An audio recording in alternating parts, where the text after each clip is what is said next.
दोस्तों, कई बार हमारे जीवन में वैसा नहीं होता जैसा हम चाहते हैं।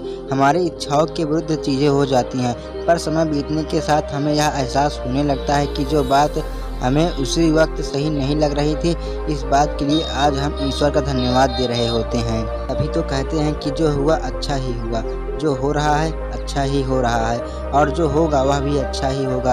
ये आपको मैं एक बहुत प्यारी कहानी सुनाता हूँ। एक राजा का विशाल फलों का बगीचा था। उसमें तरह तरह के फल लगे हुए थे। बगीचे की देखभाल एक माली और उसका पूरा परिवार किया करता था। किसान उस बगीचे से तैयार और मीठे फल की देखभाल किया करता था। जब सभी फल पक गए तो राजा के लिए किसान ने कुछ फल ले जाने को सोचा कि कौन सा फल आज राजा के लिए लेकर जाऊं। न जाने उसके मन में क्या आया, उसने सिर्फ अंगूर की टोकरी भरी और राजा के लिए लेकर महल की ओर चल दिया। वह रास्ते भर सोचता जा रहा था कि केवल अंगूर ही क्यों लिए, 2-4 से नारियल अमरूद ही टोकरी में भर लेता तो राजा कितना खुश हो जाता। यह सोचते सोचते वह महल के बाहर पहुंच गया।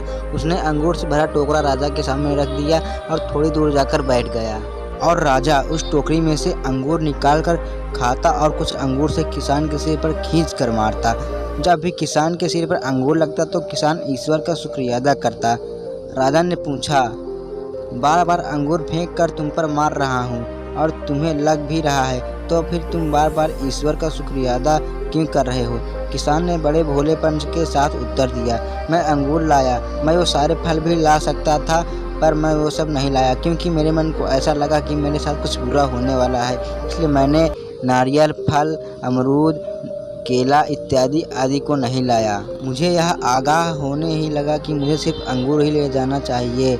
ईश्वर का धन्यवाद देता हूँ, क्योंकि अगर मैं दूसरे फल लाता और इसी तरह आप मुझे जोर से मारते तो मेरा क्या होता। और उस समय हमारे मुंह से यही निकलता है कि जो हुआ अच्छा ही हुआ। तो दोस्तों, इसी प्रकार हमारे जीवन के साथ जो भी घटनाएं होती हैं अच्छे के लिए होती हैं और हमें ईश्वर का शुक्रगुजार करते रहना चाहिए। हमें अपने जीवन को हर दिन नए विचारों के साथ जीना चाहिए। फिर मिलेंगे दोस्तों अगले वीडियो के साथ। तब तक के लिए आप अपना ख्याल रखें और मुस्कुराते रहें। धन्यवाद।